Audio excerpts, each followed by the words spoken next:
सुप्रभात बच्चों। आज हम संस्कृत का बहुत ही महत्वपूर्ण टॉपिक कारक पढ़ेंगे। तो बच्चों, कारक कारक का अर्थ होता है करने वाला। प्रश्न उठता है कि क्या करने वाला। कारक जो होता है उसको कहते हैं कि करने वाला, लेकिन प्रश्न ये उठता है कि क्या करने वाला। कारक जो होता है वो क्रिया को करने वाला होता है। क्रिया क्या होता है बेटा? कोई भी काम। जैसे राम है पठती, राम पढ़ता है, तो राम कौन हो गया? कर्ता। और क्रिया कौन सी हो गई? पठती। पठती माने पढ़ना। क्रिया जो होती है वो काम होता है, जैसे पढ़ना, लिखना, चलना, फिरना। जिसके पीछे भी ना आ जाए वो क्या होती है बेटा? क्रिया।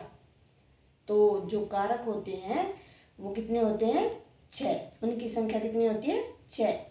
जैसे कारक हम कहेंगे कर्ता भी कारक है, तो कर्ता, कर्म, करण, संप्रदान, अपादान, संबंध, अधिकरण, संबोधन, ये सभी क्या हैं? कारक। इनको हम अनुवाद में कैसे पहचानेंगे कि कर्ता के साथ क्या आएगा? ने। कर्म को, कर्म के साथ क्या आएगा? को। कर्ण से, संप्रदान के लिए, अपादान से, संबंध का, के, की। आप इनको अलग अलग लिखेंगे, का, के, की। इसको इकट्ठा नहीं करेंगे, नहीं तो गलत हो जाएगा। का, के, की बन जाएगा। अधिकरण में, पर।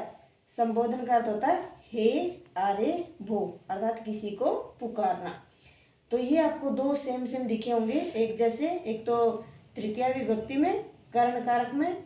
तो से का अर्थ होता है बेटा यहाँ के द्वारा, जैसे हम पेन के द्वारा लिखते हैं। और अपादान जो विभक्ति होती है उसमें होता है से का अर्थ अलग होना, जैसे पेड़ से पत्ता गिरता है, स्कूल से विद्यार्थी जाता है, तो ये अलग हो रहा है। और यहाँ किसी चीज के द्वारा कार्य हो रहा है। इन दोनों में ये अंतर होता है।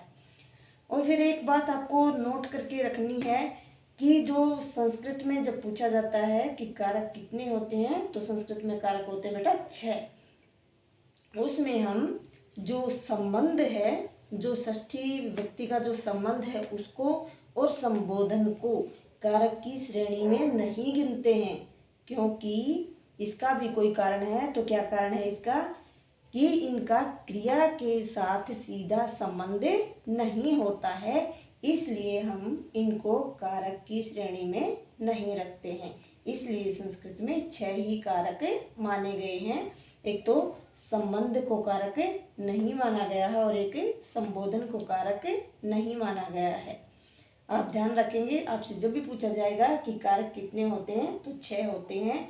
2 को नहीं रखने का कारण क्या है? कि इनका क्रिया के साथ सीधा संबंध नहीं होता है। तो जैसा कि बच्चों आपको समझ आ गया होगा, तो आप मुझे कमेंट करके बताएंगे कि श्याम है लिखती, इसमें कर्ता कौन है और क्रिया कौन सी है। धन्यवाद।